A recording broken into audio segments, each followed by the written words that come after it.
Hello folks, and welcome back to Shogun Total War. I am Step, and this is going to be the last army composition video that I do make for this game, and in this one I will be covering the Mongols. So I know that covering the Mongols for an army composition is a little bit weird, because if you've played the expansion, then you will know that you don't get to choose what units that you have available to you. They are given to you by the Great Khan as reinforcements as you achieve certain things throughout the campaign. Honestly, the campaign itself is, in my opinion, pretty bare bones.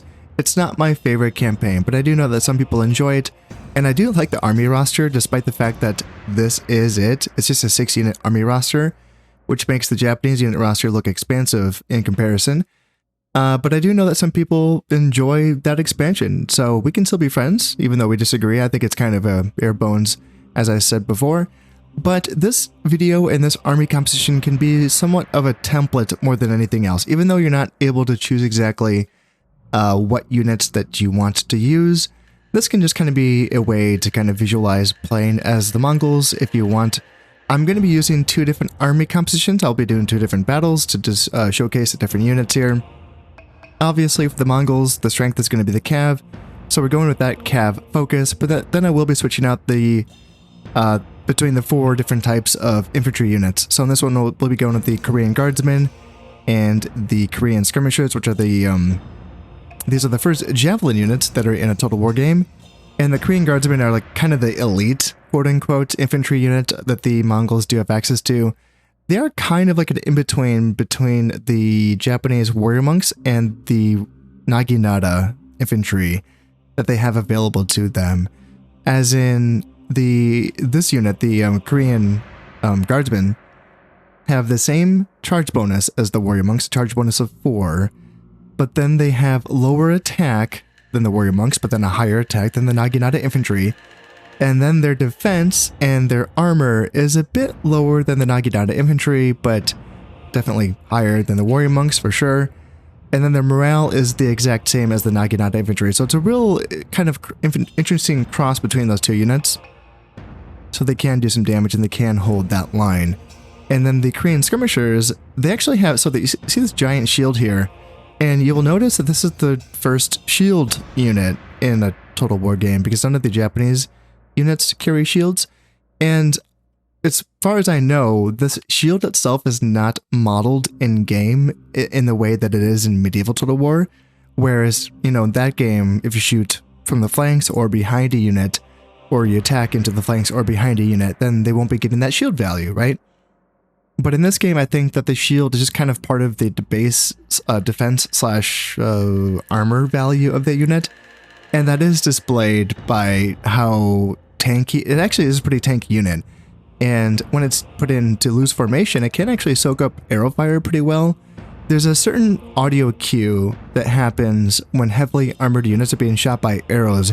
You hear it when the heavy cav, the Japanese heavy cav, get shot by arrows, and when the Naginata infantry get shot by arrows, they make a real, like, you know, metallic, you know, tinging sound as if the, you know, arrows are hitting metal, right?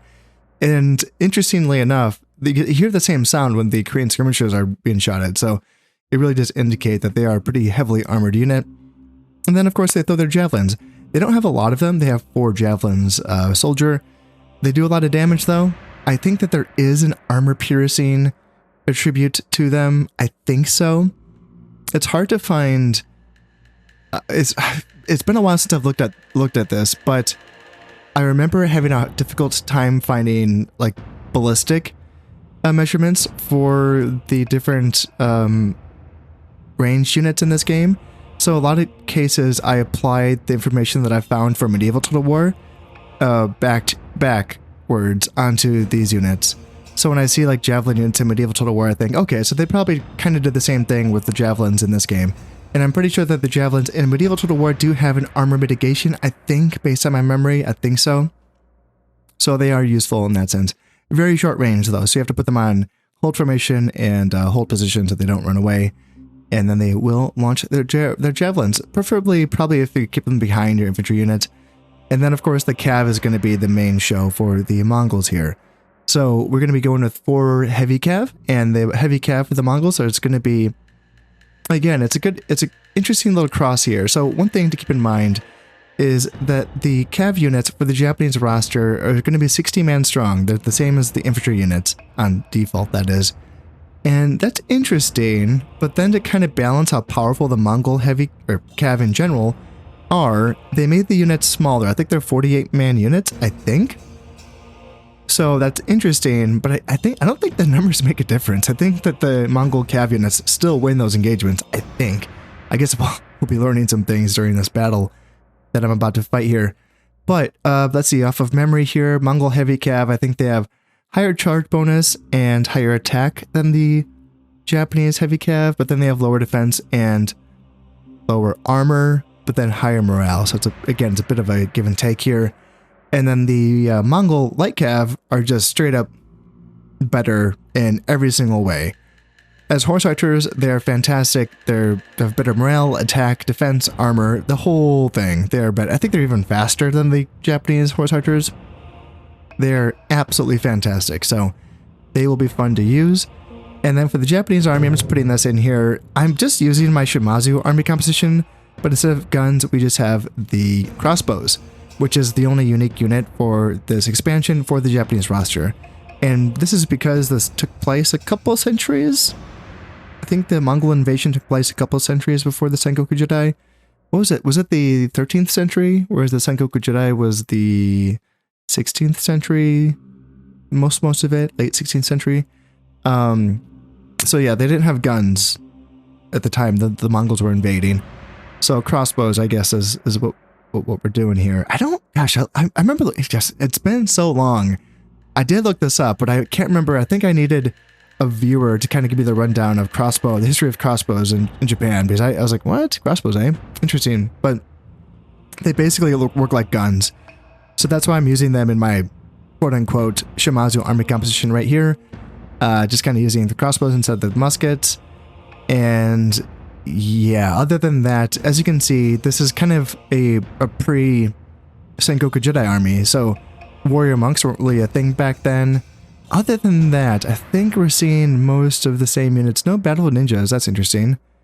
But we get the cav lineup, the kensai, the crossbows, no dachi, naginata infantry, and no Yari Ashigaru? Huh? Really? Is that because armies... Ooh, that would be very interesting. So it's my understanding that the Ashigaru is something that was kind of like a modern thing that happened during the Sengoku Jidai. Like, it really asked of the warrior ability to know how to mobilize and to utilize and train the peasant masses in their armies and basically create this pike and shot style of warfare, which is very different than how at least I visualized samurai warfare. And apparently during probably the biggest in our imaginations period of samurai warfare that never happened was basically kind of like a pike and shot style warfare with Ashigaru, with the spearmen and the guns, and then as the samurai is kind of either like an elite corps or maybe as like an officer corps kind of thing. So yeah, it's very interesting. So based on that, maybe that's why there's no Ashigaru here, because they weren't, this is kind of centuries before the Sengoku Jidai, back when the warriors truly were just the samurai class, is kind of what I'm gathering from that, other than the Ashigaru crossbowmen. So yeah, we have that. Anyway, so this is going to be the first battle. Let's dive in and see how it goes. Here we are, all set up and ready to go. And one noticeable omission from this unit roster, which you probably already have noticed, which is that there is no foot-based archers, which is very interesting. It makes it so that the Mongols, despite being the skirmishy faction with their light cav, they can get, well, outshot by the Japanese, just because foot-based skirmishers will outtrade horse-based skirmishers, so they have the same range.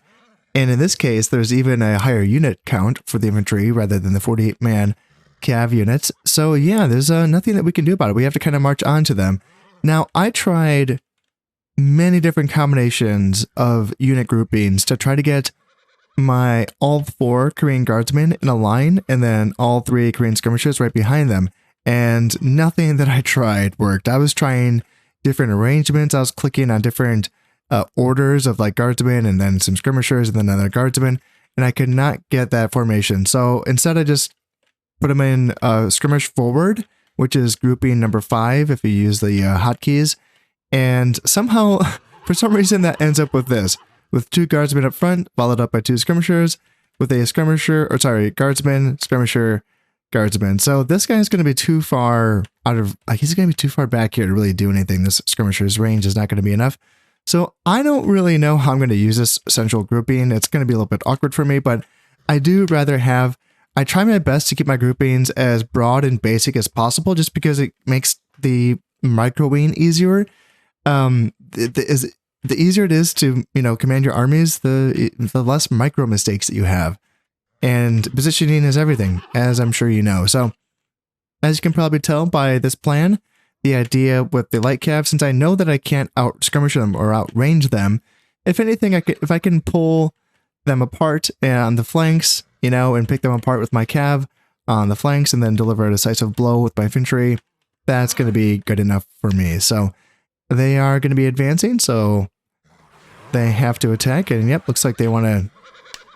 Yeah, AI always likes to do this. Always likes to make me reposition. So let's just make sure that we keep our facing with them, and if anything, we can just bring our light cav up to see if we can get some action up here, because they don't have a lot of cav in their army, so we can definitely win the cav engagements if we can lure them out. They might not be so stupid. Now I do have to watch out for their Yari cav units, because even though there's only 2 of them, they do have a pretty good bonus versus cav. Their Yari does help them trade upwards into my units here, and that's why I like to use them when I'm playing as the Japanese, you know, fighting against the Mongols. That's the thing, like the basic unit roster for the Japanese when fighting up against the Mongols is typically the best one, just like spears, archers, crossbows, and then Yari cav really is all you're going to need. Well, that and like a good helping of forests and hills and stuff like that, that obviously helps as well. But yeah, you don't really get a chance to tech up too much when you're playing as the Japanese against the Mongols. So it looks like we're already getting an engagement here. So both, man, they're just bringing their general all the way out here, which is very, very brave of them. And their dude is coming around behind me. This is their general's just kind of hanging. So we'll just kind of face up here, and yeah, let's see here. Just kind of post up like that. And let's keep, man, they're really making me work here. They got it, making me really run around. Just can't stay in one spot. But that's good. You know, that's not making things easy. So let's come up here, and then come up here, and then come up here. And I'm going to want to start making sure that my guys are running, just to keep up with all of their movement. They're definitely running. Yeah, marching quickly, my ass. They're running all over this goddamn place. But hey, you know, at least my archers are my horse archers are shooting. Well, they've been all doing all this running around. So there is that. Okay, let's just try to post up. Oh, I don't know, something like here, and then looks like we're shooting against their general. Yeah, I don't really care. Whatever you want to shoot at. Like I said, we're not winning a skirmish engagement here. That's not what we're gonna do. They have 3 archers and 2 crossbows, and plus their cav archer general. So we ain't out skirmishing that. We gotta just kind of reposition things and make sure. I mean, we're gonna hit them hard with our heavy cav eventually. We have 4 units of that. Like that's pretty dank for sure. Even though that Yari cav is gonna give us issues, still. All right, how bad is this trade? I have to get used to the fact that we didn't just lose 13 guys. We've only lost like a handful from here and a handful from here. Yeah, because I'm used to the 60-man unit counts. All right, spears are coming on in, and yep, we can do okay there. Let's see here. Let's just actually let's come back out here more like that. And there goes. Here's the charge. And why don't you guys on skirmish mode? Come on. You guys can run up and go up here and try to get these guys back here. And let's see. Oh, same thing, eh? Same thing. Smart. All right. Let's try to get these guys back. And guardsmen, Okay, yeah, charge. You charge here. And you go here. So yeah, we saw a javelin toss there against those Yari samurai. That did a lot of damage, actually. Holy shit. Yeah, javelins just fucking chunked those guys. Let's bring up some skirmishers here and here. And here. And just guardsmen can kind of come up. And yeah, you guys can just chill here. And yeah, I don't really want to be fighting spears. It's just a bad fight. That's a bad fight. So yeah, no Dachi Samurai running away. Probably get some javelin tosses into them, honestly. Yeah, javelins are just really nasty. I feel like they're better in this game than they are. You guys, what are you guys doing? Chill, guys. Yeah, they're really going. Those spears are really going after my cav. All right, looks like they're all running away. Yeah, you can get into those dudes. That's fine. And yep, run down those Ashigaru. It looks like they're mostly running away. Where's my cav archers on this side? I mean, yeah, you can charge that dude. Get the general. And I've often wondered, and I've wondered this because I've heard that this might be true. And just in my like experience playing the battles that I have played as the Mongols against the Japanese, I've wondered, do some of the Mongol units have a fear mechanic in it? Do any of them cause a morale debuff in the enemy, in like the Japanese army? It's kind of like the way that the warrior monks have a morale debuff in Buddhist units, and that guns also obviously have a morale debuff as well.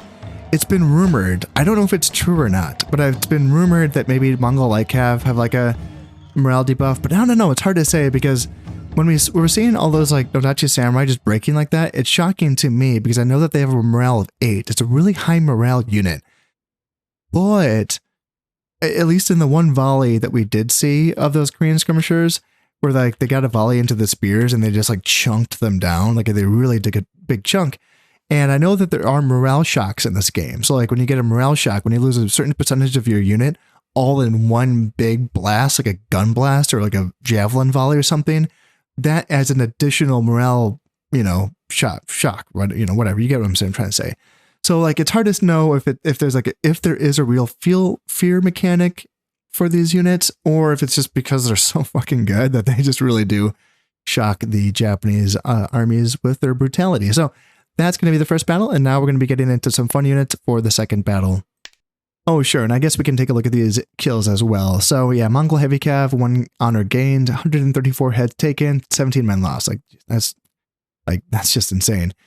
Yep, Heavy Cav, 13 kills, 26 and 34. Light Cav, 36, 74, 17, 14. Guardsmen, 29, 22, 3 and 0. Skirmishers, these guys, they barely did anything, but still 26 kills, 17 and 12 on an army that broke right away. That's really something, they probably got this unit probably got 2 volleys, and this unit probably got 1 and 1, right? That might be the morale shock, 17 kills and 1 volley. And for that to happen to a couple of units right next to each other, that might have been it. So something to think about. Okay, that's going to be it, and I'll see you in the next battle. Now, if I thought that my grouping for my infantry in the last battle was annoying, well, this is even worse because I cannot get a unit grouping for spears and thunder bombers where the thunder bombers are all in front. So I had to do this in 2 separate groups, which is just adds another group to that. So yeah, if I thought the micro was tricky in that last battle, yeah, this is going to get even trickier. And that's really important because thunder bombers cannot be in the second rank. They cannot have any units in front of them, really. Unless they're on a hill, and then a unit then can be in front of them, and they might not destroy that entire unit of theirs, like that friendly unit. But yeah, on flat ground, they need to be in front. Otherwise, they're just going to be bombing the unit that they're behind.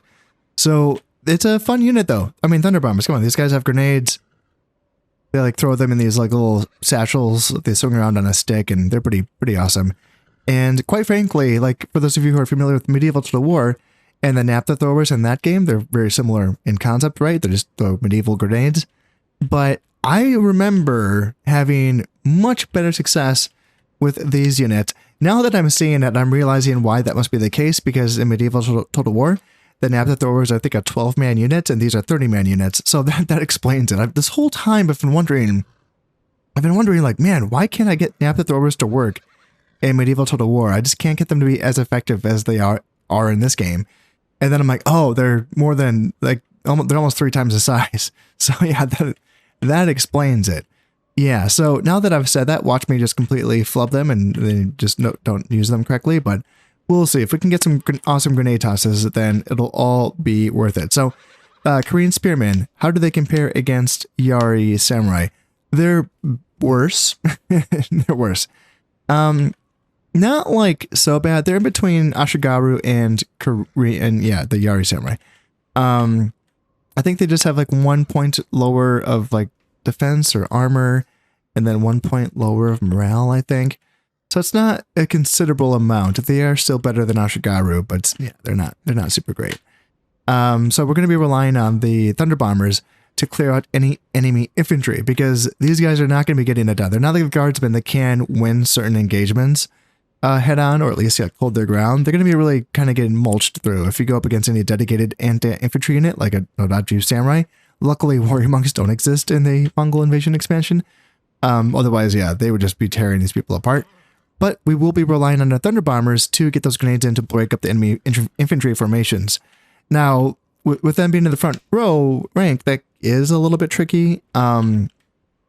Basically, if one gets charged by a unit of Cav, try to pull them behind, and maybe the other unit will toss some grenades at them. Cav can obviously get defeated by Spearmen, or at least be held up by them. And if it's infantry, typically it moves slow enough so that you can at least get 1 grenade toss in if I'm going up against infantry. So in any case, yeah, the fact that I'm having to do this in 2 groups, though, for my infantry is really haggard. So we will see how it goes.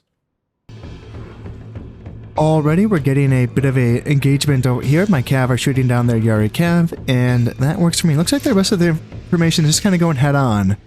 So they like what they see. Yeah, they like the fact that that my infantry is not as good as it was in that last battle. So yeah, we'll see if they can take advantage of it. I'm going to tighten my lines up here because I'm just a little bit, I don't know, I feel a bull rush coming on. So let's just get my Thunder Bombers in a straight on line. And let's try to make it so that, yeah, I'm just trying to reduce the amount of work I have to do with my infantry, just because they are in 2 groups. I'm going to try to make sure that all of my micros focus on my Cav. That is going to be the plan. Now, since I know that both of their Yari Cav units are over there, I'm actually going to bring up another heavy Cav. I'm just going to split you off the group so that you are separate. And that way I know that I basically have free reign with my Cav on this side. So let's just kind of go here and then here. We'll just posture up and just kind of be annoying. And yeah, if they want to play ball on this side, then we'll hammer them for sure. Yeah.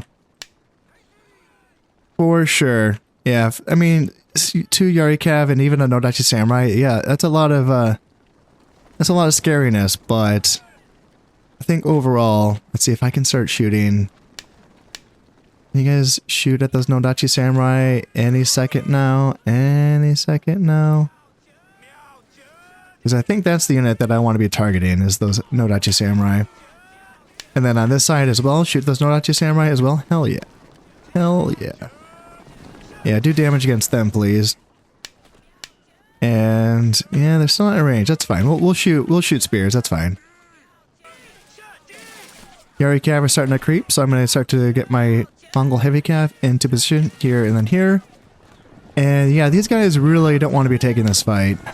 Yeah, we'll charge. I mean, they're not, if they're gonna, oh no, I fucked it up. I fucked it up. Let's go here and then here. And let's just go here with the boys and just kind of stop and protect my dudes. And then you guys just posture up here. You don't need to shoot any more to them. And they want to bring their spears. Let's just go back here and then back here. And let's try to get a grenade toss in. Like, this is what we're all here for. That's the whole reason why I'm playing these battles, is to try to get a grenade toss. There we go. Grenade toss. Go. Hell yeah, that's awesome. I love that shit so much. Oh my god, oh my god. Alright, let's get back. And they're still fighting. Wow, those those Nazi samurai really yeah, they know what's up. they're like, we don't give a shit, we're going. Alright, let's try to get back with my dudes here and then here. And yeah, Yari samurai on this side just going. And no Nazi samurai on that side. Freaking chads. Alright. Let's try to get back with my Thunder Bombers on this side. Maybe I can throw... You guys can run, definitely. And can I get some grenade tosses somewhere? Like, try to get here, maybe? And how are we doing on this side? Oh, I got caught? Okay, let's just charge these guys. Spears, obviously not ideal, but... yeah, it's fine. It's fine. Yeah, let's just march into the arrows. Yeah, let's just get some tosses on the arrows here, because that's all we can do. And looks like, are you guys going to get some grenade tosses in there? Maybe, maybe not. How about you guys turn around and just get here. Those guys are being chased, that's fine. And then you guys are going to, yeah, throw some grenades into that. Hell yes. Go, do it. Go do it. There it is. Yes. Oh, it's so good. It is so good. All right, let's just go and try chasing down stuff. You guys can go after the general because I'm sure you can kill them. And hey, we got a couple grenade tosses in there. That's all we need. We just have to. There's this one Yari samurai that kind of forgot there's a battle happening over there. Just decided to chase my horse archers all over the place. So we'll have to corner him in a moment and take him down. But yeah, I'm just happy. Just happy I could get a couple grenade tosses in there. If I can lure him. How about, I'm just gonna get greedy. Can I get one more? Can I just get one more grenade toss? If you know there's one thing that spears like to do, it's to hunt down and kill cav. So, knowing that, I know what it wants. I know it wants those cav. It wants it bad. So, come on, Thunder Bombers, go. Go. Don't even shoot. Don't ruin this for me, guys. Don't ruin this for me. Just get that toss in. Come on, get that toss. Give it to me. Go. Oh my god. So they blew up their entire unit, but they still spooked the Yari samurai enough. They still oh okay, that's enough. Oh man. Who's not running away? I feel like that should be the end of the battle. There you go. Are you not entertained? I mean, come on. What else do you want? So, yes, honor gained by the heavy cavalry. Got 161 kills, and that heavy cav got 109. Not bad.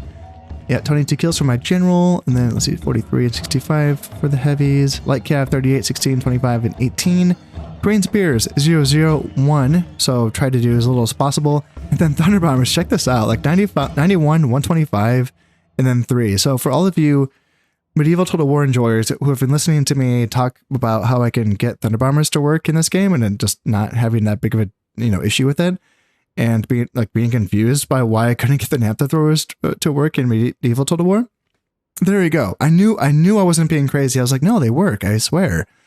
So yeah, here's the thing. I'm not giving up on the naphtha throwers. I still think there's a way. I think so. I think there's a way to do it.